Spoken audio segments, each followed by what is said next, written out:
بسم اللہ الرحمن الرحیم شروع اللہ کے نام سے جو سب پر مہربان ہے، بہت مہربان۔ لن تنالوا البر حتى تنفقوا مما تحبون وما تنفقوا من شيء فإن الله به عليم۔ تم نیکی کے مقام تک اس وقت تک ہرگز نہیں پہنچو گے جب تک ان چیزوں میں سے اللہ کے لیے خرچ نہ کرو جو تمہیں محبوب ہیں، اور جو کچھ بھی تم خرچ کرو اللہ اسے خوب جانتا ہے۔ كل الطعام كان حلا لبني إسرائيل إلا ما حرم إسرائيل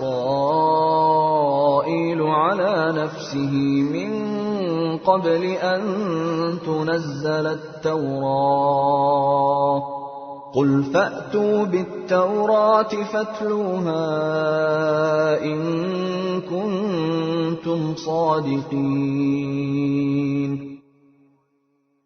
تورات کے نازل ہونے سے پہلے کھانے کی تمام چیزیں جو مسلمانوں کے لیے حلال ہیں بنی اسرائیل کے لیے بھی حلال تھیں، سوائے اس چیز کے جو اسرائیل یعنی یعقوب علیہ السلام نے اپنے اوپر حرام کر لی تھی۔ اے پیغمبر، یہودیوں سے کہہ دو کہ اگر تم سچے ہو تو تورات لے کر آؤ اور اس کی تلاوت کرو۔ فمن افترى على الله الكذب من بعد ذلك فأولئك هم الظالمون۔ پھر ان باتوں کے واضح ہونے کے بعد بھی جو لوگ اللہ پر جھوٹا بہتان باندھیں تو ایسے لوگ بڑے ظالم ہیں۔ قل صدق اللہ فاتبعوا ملة إبراهيم حنيفا وما كان من المشركين۔ آپ کہیے کہ اللہ نے سچ کہا ہے، لہذا تم ابراہیم کے دین کا اتباع کرو جو پوری طرح سیدھے راستے پر تھے، اور ان لوگوں میں سے نہیں تھے جو اللہ کی خدائی میں کسی کو شریک مانتے ہیں۔ ان اول بیت وضع للناس للذی ببکۃ مبارکا وہدی للعالمین۔ حقیقت یہ ہے کہ سب سے پہلا گھر جو لوگوں کی عبادت کے لیے بنایا گیا یقینی طور پر وہ ہے جو مکے میں واقع ہے، اور بنانے کے وقت ہی سے برکتوں والا اور دنیا جہان کے لوگوں کے لیے ہدایت کا سامان ہے۔ فیہ آیات بینات مقام ابراہیم ومن دخلہ کان آمنا وَلِلَّهِ عَلَى النَّاسِ حِجُّ الْبَيْتِ مَنِ اسْتَطَاعَ إِلَيْهِ سَبِيلًا وَمَن كَفَرَ فَإِنَّ اللَّهَ غَنِيٌّ عَنِ الْعَالَمِينَ۔ اس میں روشن نشانیاں ہیں، مقام ابراہیم ہے، اور جو اس میں داخل ہوتا ہے امن پا جاتا ہے، اور لوگوں میں سے جو لوگ اس تک پہنچنے کی استطاعت رکھتے ہوں ان پر اللہ کے لیے اس گھر کا حج کرنا فرض ہے، اور اگر کوئی انکار کرے تو اللہ دنیا جہان کے تمام لوگوں سے بے نیاز ہے۔ قل یا اہل الکتاب لم تکفرون بآیات اللہ واللہ شہید علی ما تعملون۔ کہہ دو کہ اے اہل کتاب، اللہ کی آیتوں کا کیوں انکار کرتے ہو؟ جو کچھ تم کرتے ہو اللہ اس سب کا گواہ ہے۔ قل یا اہل الکتاب لم تصدون عن سبیل اللہ من آمن تبغونها عوجا وانتم شہداء وَمَا اللَّهُ بِغَافِلٍ عَمَّا تَعْمَلُونَ۔ کہہ دو کہ اے اہل کتاب، اللہ کے راستے میں ٹیڑھ پیدا کرنے کی کوشش کر کے ایک مومن کے لیے اس میں کیوں رکاوٹ ڈالتے ہو، جبکہ تم خود حقیقت حال کے گواہ ہو۔ جو کچھ تم کر رہے ہو اللہ اس سے غافل نہیں ہے۔ یا ایھا الذین آمنوا ان تطیعوا فریقا من الذین اوتوا الکتاب یردوکم بعد ایمانکم کافرین۔ اے ایمان والو، اگر تم اہل کتاب کے ایک گروہ کی بات مان لو گے تو وہ تمہارے ایمان لانے کے بعد تم کو دوبارہ کافر بنا کر چھوڑیں گے۔ وَكَيْفَ تَكْفُرُونَ وَأَنْتُمْ تُتْلَى عَلَيْكُمْ آيَاتُ اللَّهِ وَفِيكُمْ رَسُولُهُ وَمَنْ يَعْتَصِمْ بِاللَّهِ فَقَدْ هُدِيَ إِلَى صِرَاطٍ مُسْتَقِيمٍ۔ اور تم کیسے کفر اپناؤ گے جبکہ اللہ کی آیتیں تمہارے سامنے تلاوت کی جاتی ہیں اور اس کا رسول تمہارے درمیان موجود ہے۔ اور اللہ کی سنت یہ ہے کہ جو شخص اللہ کا سہارا مضبوطی سے تھام لے وہ سیدھے راستے تک پہنچا دیا جاتا ہے۔ یا ایھا الذین آمنوا اتقوا اللہ حق تقاته ولا تموتن الا وانتم مسلمون۔ اے ایمان والو، دل میں اللہ کا ویسا ہی خوف رکھو جیسا خوف رکھنا اس کا حق ہے، اور خبردار تمہیں کسی اور حالت میں موت نہ آئے بلکہ اسی حالت میں آئے کہ تم مسلمان ہو۔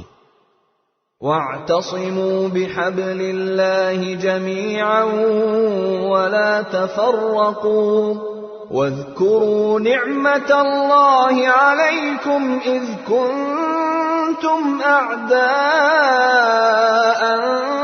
فَأَلَّفَ بَيْنَ قُلُوبِكُمْ فَأَصْبَحْتُمْ بِنِعْمَتِهِ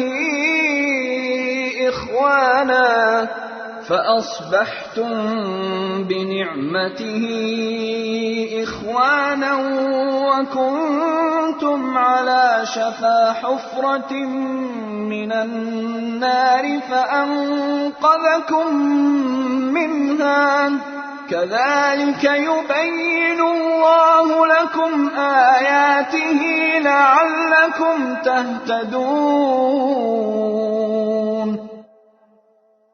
اور اللہ کی رسی کو سب مل کر مضبوطی سے تھامے رکھو اور آپس میں پھوٹ نہ ڈالو، اور اللہ نے تم پر جو انعام کیا ہے اسے یاد رکھو کہ ایک وقت تھا جب تم ایک دوسرے کے دشمن تھے، پھر اللہ نے تمہارے دلوں کو جوڑ دیا اور تم اللہ کے فضل سے بھائی بھائی بن گئے، اور تم آگ کے گڑھے کے کنارے پر تھے، اللہ نے تمہیں اس سے نجات عطا فرمائی۔ اسی طرح اللہ تمہارے لیے اپنی نشانیاں کھول کھول کر واضح کرتا ہے تاکہ تم راہ راست پر آ جاؤ۔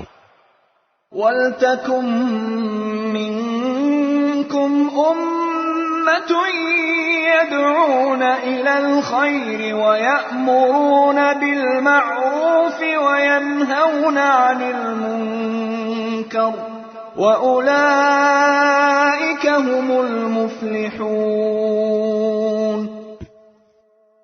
اور تمہارے درمیان ایک جماعت ایسی ہونی چاہیے جس کے افراد لوگوں کو بھلائی کی طرف بلائیں، نیکی کی تلقین کریں اور برائی سے روکیں۔ ایسے ہی لوگ ہیں جو فلاح پانے والے ہیں۔ وَلَا تَكُونُوا كَالَّذِينَ تَفَرَّقُوا وَاخْتَلَفُوا مِن بَعْدِ مَا جَاءَهُمُ الْبَيِّنَاتُ وَأُولَئِكَ لَهُمْ عَذَابٌ عَظِيمٌ۔ اور ان لوگوں کی طرح نہ ہو جانا جن کے پاس کھلے کھلے دلائل آ چکے تھے، اس کے بعد بھی انہوں نے آپس میں پھوٹ ڈال لی اور اختلاف میں پڑ گئے، ایسے لوگوں کو سخت سزا ہوگی۔ يوم تبيض وجوه وتسود وجوه فأما الذين اسودت وجوههم أكفرتم بعد إيمانكم فذوقوا العذاب بما كنتم تكفرون۔ اس دن جب کچھ چہرے چمکتے ہوں گے اور کچھ چہرے سیاہ پڑ جائیں گے، چنانچہ جن لوگوں کے چہرے سیاہ پڑ جائیں گے ان سے کہا جائے گا کہ کیا تم نے اپنے ایمان کے بعد کفر اختیار کر لیا؟ لو پھر اب مزہ چکھو اس عذاب کا، کیونکہ تم کفر کیا کرتے تھے۔ وَأَمَّا الَّذِينَ بِيَضَّتْ وُجُوهُهُمْ فَفِي رَحْمَةِ اللَّهِ هُمْ فِيهَا خَالِدُونَ۔ دوسری طرف جن لوگوں کے چہرے چمکتے ہوں گے وہ اللہ کی رحمت میں جگہ پائیں گے، وہ اسی میں ہمیشہ ہمیشہ رہیں گے۔ تِلْكَ آيَاتُ اللَّهِ نَتْلُوهَا عَلَيْكَ بِالْحَقِّ وَمَا اللَّهُ يُرِيدُ ظُلْمًا لِّلْعَالَمِينَ۔ یہ اللہ کی آیتیں ہیں جو ہم تمہیں ٹھیک ٹھیک پڑھ کر سنا رہے ہیں، اور اللہ دنیا جہان کے لوگوں پر کسی طرح کا ظلم کرنا نہیں چاہتا۔ وَلِلَّهِ مَا فِي السَّمَاوَاتِ وَمَا فِي الْأَرْضِ وَإِلَى اللَّهِ تُرْجَعُ الْأُمُورُ۔ آسمانوں اور زمین میں جو کچھ ہے اللہ ہی کا ہے، اور اسی کی طرف تمام معاملات لوٹائے جائیں گے۔